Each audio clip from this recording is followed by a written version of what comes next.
অর্থনৈতিক সমস্যা এখন আমাদের প্রত্যেকের ঘরে। মানে আপনি যদি দেখেন 10টা বাড়ির মধ্যে 9টা বাড়িতেই অর্থনৈতিক সমস্যা। এবার অর্থনৈতিকের তো অনেকগুলো দিক আছে না? কোন দিকের কথা আমি বলছি বলুন তো? ঋণ, দেনা, ধার। এই ওয়ার্ডগুলো যখন আমাদের সামনে আসে, আমাদের মাথায় আসে, আমাদের মুখে আসে, জীবনটা না একেবারেই মনে হয় দেয়ালে পিঠটা ঠেকে গেছে। কারণ ঋণের থেকে বাজে বোঝা আর বোধহয় কিছু হয় না। দরকারে তো আমরা নিয়ে নিলাম, কারণ ওই মুহূর্তে আমাদের কিছু করার নেই, আমাদের কাছে কোনো অপশন নেই। হঠাৎ করে একটা লামসাম মানি আমাদের দরকার, কোথায় পাবো? ব্যাংক ব্যালেন্স তো অত নেই আমার।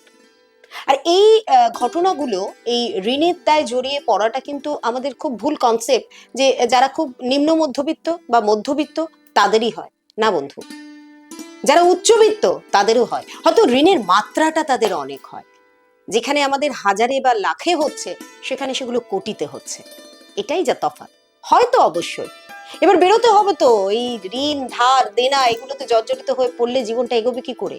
আর জীবনটাকে এগিয়ে নিয়ে যাওয়ার জন্য, টেনে হিচড়ে ওখান থেকে বার করে নিয়ে আসার জন্যই আপনাদের জীবনে কিন্তু সবসময় যিনি একেবারে কি বলবো, যার গাইডলাইন নিয়ে চলে আসে, যে গাইডগুলো তিনি আপনাদের দেন, যে প্রসেসগুলো তিনি আপনাদের বলেন, তিনি আর কেউ নন, বাস্তু সৌভিক। আজকেও তাকে পেয়েছি। চলুন এই প্রশ্নগুলো তার সামনে রাখি, এবং এখান থেকে বেরোনোর কিছু তো আইডিয়া তার ঝুলি থেকে আমাদের জন্য বেরোবে। তাহলে দেরি কিসের, চলুন কথা বলি বাস্তু সৌভিকের সাথে। নমস্কার। নমস্কার। নমস্কার। আর্থিক সমস্যা, ঋণ, লোন, একই বিষয়বস্তু, নাম অনেক। সত্যি কথা বলতে বর্তমান যুগে আমাদের বাড়ি গাড়ি, জামা কাপড়, এমনকি মোবাইল সবই কিন্তু আমরা কিনছি ইএমআই। ঠিক কিনা দর্শক বন্ধু, আপনারাই বলুন। আমাদের কাছে এখন প্রচুর অপশন অ্যাভেলেবল।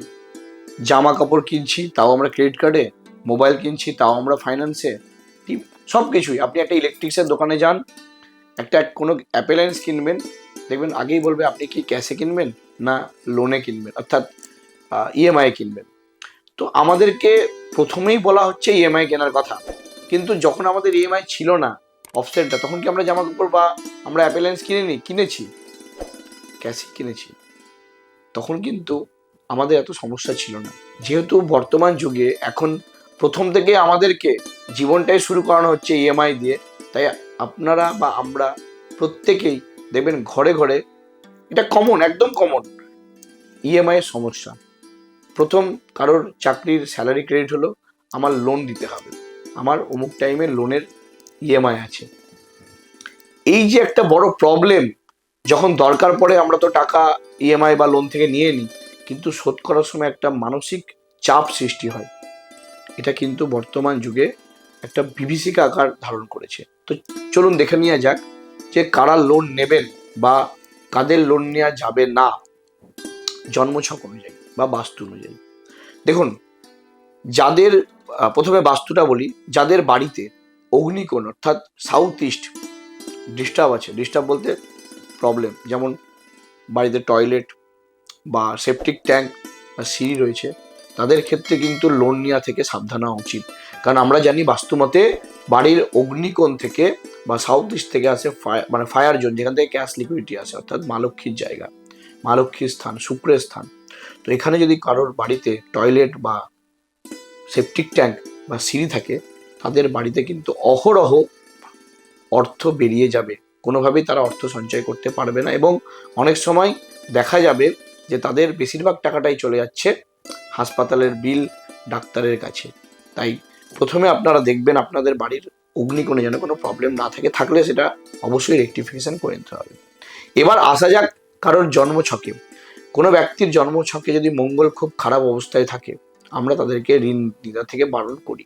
অর্থাৎ কারোর জন্মছকে যদি দ্বাদশ ঘরে মঙ্গল থাকে, ষষ্ঠে মঙ্গল থাকে, অষ্টমে মঙ্গল থাকে, এবং এর সঙ্গে যদি কোনোভাবে রাহু কানেক্টেড হয়ে যায়, বা দ্বিতীয় পতি যদি কোনোভাবে দ্বাদশে চলে যায়, কারণ আমরা জানি ষষ্ঠ, দ্বাদশ, অষ্টম এগুলো নেগেটিভ হাউস, এবং এখান থেকে লোন ধার বা খরচের জায়গা বিচার করা হয়।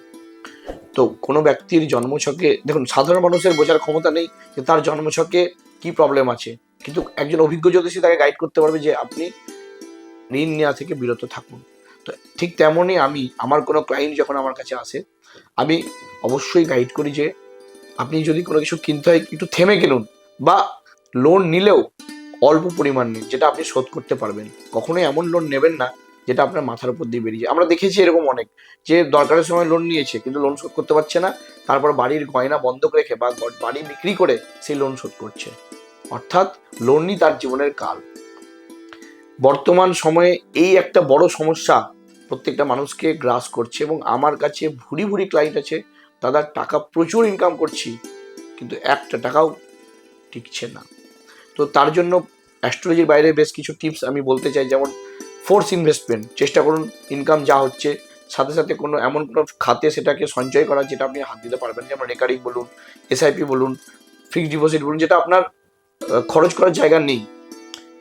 এর সাথে সাথে আপনার গ্রহগত যে প্রতিকার আছে সেটা অবশ্যই করে নিন, কারণ ভবিষ্যতে যেন এরকম না হয় যে আপনি খুব কষ্ট করে অর্থ তো ইনকাম করলেন কিন্তু সেটি ঠিকঠাকভাবে ভোগ করতে পারলেন না, এবং কোনো এক সময় গিয়ে আপনাকে রিগ্রেট ফিল করতে হচ্ছে যে জীবনে প্রচুর টাকা ইনকাম করেছি কিন্তু একটা টাকাও আমি চোখে দেখতে পাইনি।